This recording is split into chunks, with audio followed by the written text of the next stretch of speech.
안녕하세요. 김충만 목사입니다. 오늘은 사도행전 8장 1절에서 8절 말씀을 통해 은혜를 나누고자 합니다. 사울은 그가 죽임당함을 마땅히 여기더라. 그 날에 예루살렘에 있는 교회에 큰 박해가 있어 사도 외에는 다 유다와 사마리아 모든 땅으로 흩어지니라. 경건한 사람들이 스데반을 장사하고 위하여 크게 울더라. 사울이 교회를 참멸할세 각 집에 들어가 남녀를 끌어다가 옥에 넘기니라. 그 흩어진 사람들이 두루 다니며 복음의 말씀을 전할세 빌립이 사마리아 성에 내려가 그리스도를 백성에게 전파하니 무리가 빌립의 말도 듣고 행하는 표적도 보고 한 마음으로 그가 한 말을 따르더라. 많은 사람에게 붙었던 더러운 귀신들이 크게 소리를 지르며 나가고 또 많은 중풍병자와 못 걷는 사람이 나으니 그 성에 큰 기쁨이 있더라. 1절 사울은 그가 죽임당함을 마땅히 여기더라.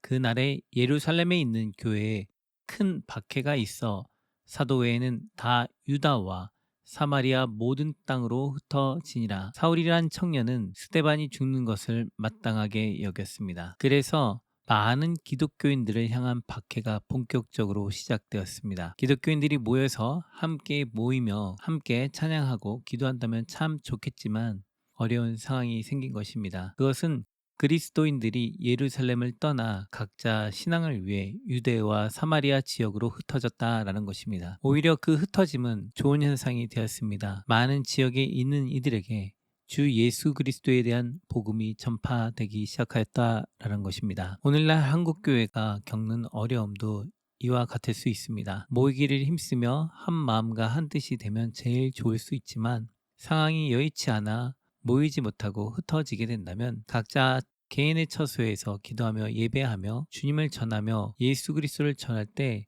그리스도에 대한 복음은 땅끝까지 이르러 전파된다라는 사실입니다. 2절 경건한 사람들이 스데반을 장사하고 위하여 크게 울더라. 함께 신앙생활했던 사람들이 스데반을 장사하고 그를 위해서 울고 한 마음과 한 뜻이 되어 아파해 주고 있는 것입니다. 어떻게 보면 자신의 신앙을 위해 지금 도망가기 바쁠 수도 있음에도 불구하고 어떤 상황인지 우리가 정확하게 알 수는 없지만 어려운 상황 속에서도 복음을 위해 복음을 전하다가 죽은 그 스데반을 위하여 함께 아파하고 함께 슬피 울 수 있는 신앙, 그 신앙이 진정한 한 마음과 한 뜻으로 주 예수 그리스도의 마음을 가지고 나아가는 것일 것입니다. 3절 사울이 교회를 잔멸할세 각 집에 들어가 남녀를 끌어다가 옥에 넘기니라. 사울이라는 청년은 자신의 입장에서 보았을 때 교회가 하나님의 원수고 하나님 앞에 바르게 쓰지 못했다고 생각하여 모든 교회들을 핍박하며 성도들을 잡아다가 남녀를 불문하고 다 옥에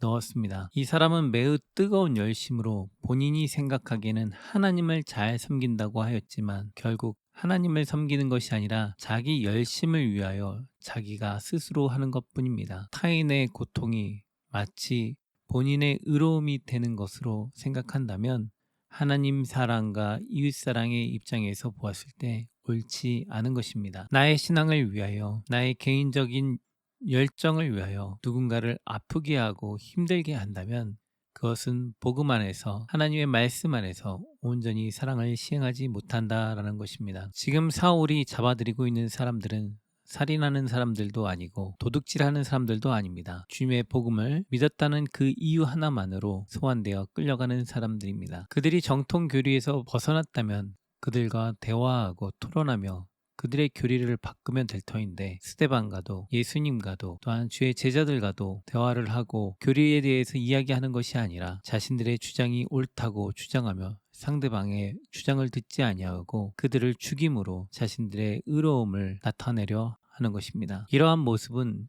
교회 안에서도 있을 수 있습니다. 우리의 율법적인 행동과 어떠한 태도와 어떠한 기준들이 타인에 대해서 이야기를 들어보지 아니하고 자신이 생각한 것과 다를 때 그들을 어떤 내 마음의 틀에 가두어 두고 그들을 심리적으로 힘들게 하거나 아프게 할 수 있다라는 것입니다. 그러므로 하나님 사랑과 이웃 사랑이란 관점에서 그들과 대화하고 이야기 나누며 하나님 안에서 풀어가는 것이 바른 것일 것입니다. 4절 그 흩어진 사람들이 두루 다니며 복음의 말씀을 전할세 자신의 목숨에 위태로움을 느낀 사람들이 도망갔었습니다. 그리고 그들은 그곳에서 주의 복음을 전하였습니다. 우리가 어디에 있느냐가 중요한 것이 아니라 어디에서 무엇을 하고 있느냐가 더 중요한 것일 것입니다. 예루살렘이라는 성전을 지키고 있느냐가 중요한 것이 아니라 내가 그리스도의 복음을 전파하고 있느냐라는 것입니다. 코로나로 인하여 모이기 힘들고 예배드리기 힘든 상황에서 내가 어디에 있느냐가 아니라 내가 어디에서 무엇을 하고 있느냐, 내가 주 예수 그리스도의 복음을 어디에서 전하고 있느냐, 이것이 더 중요한 것일 것입니다. 5절, 빌립이 사마리아 성에 내려가 그리스도를 백성에게 전파하니 빌립 집사가 사마리아 성에 내려가 예수님을 전했습니다. 사마리아에 있는 사람들은 당시에 개처럼 취급을 받았습니다. 왜냐하면 혼혈인들이 많았기 때문에 그렇습니다. 그런 곳에 내려가 빌립이 주 예수 그리스도의 복음을 전파하였습니다. 세상에서 무시받고 세상에서 대접받지 못하고 세상 사람들이 가까이 하지 아니하는 사람들에게 내려가 주님의 복음을 전하였던 것입니다. 만약에 박해가 없었다면 빌립이 내려가지 않을 수 있었을 것입니다. 그러나 박해로 인하여 빌립은 사마리아로 내려갔고 그로 인하여 그들에게 주님의 복음을 전하게 되었습니다. 6절, 무리가 빌립의 말도 듣고 행하는 표적도 보고 한 마음으로 그가 하는 말을 따르더라. 빌립 집사가 주님의 말씀을 전하였습니다.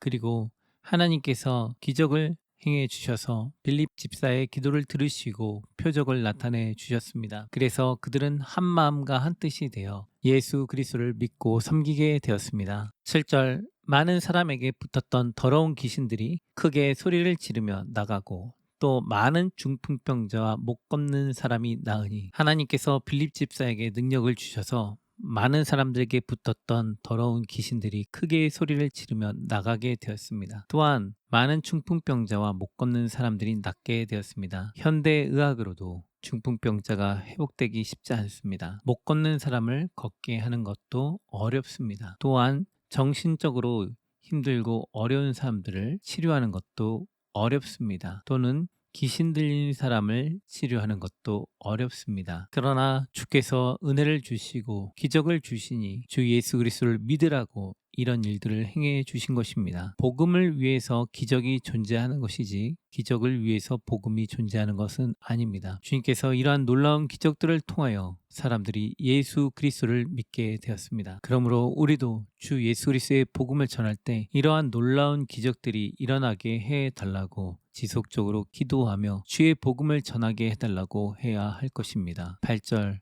그 성에 큰 기쁨이 있더라. 주님을 만나니까 힘들고 어려운 세상 속에서 주님을 만나 그 기쁨이 넘치니 사람들이 행복해졌습니다. 이 성에 지금 돈이 생겨서 행복한 것도 아니고 풍년이 되어 기쁜 것도 아니며 주님을 알게 되므로 이 사마리아 성이 주님을 믿게 되었습니다. 오늘날 우리를 통해 우리 각 지역에 우리가 살고 있는 동네에 예수 그리스도가 전파되어지고 주님을 통하여 큰 기쁨이 넘쳤으면 좋겠습니다. 오늘 이 말씀을 통하여 느낀 점은 위기를 승리로 바꾸시는 하나님의 놀라운 손길을 통해 내 삶의 어려운 상황을 마주할 때 당황하지 말고 그것 또한 주님께서 바꾸시고 역사하신다는 믿음으로 오늘 하루 나에게 주어진 삶을 주 안에서 최선을 다하며 복음을 전하며 나아가는 자가 되어야 되겠다는 생각을 하게 되었습니다. 오늘 하루도 성령 충만하시고 행복하시길 축복합니다. 감사합니다. 함께 은혜를 나눌 수 있어서 감사합니다. 말씀을 들으시고 각자 느끼신 바가 있으시다면 그것을 댓글로 달아주시면 다른 성도분들도 함께 도전받고 위로받을 수 있을 것 같습니다. 구독과 알람 설정을 통해 함께 말씀을 나누길 소망합니다. 또한 다른 분들에게도 공유해 주셔서 함께 신앙 안에서 성장했으면 좋겠습니다. 감사합니다.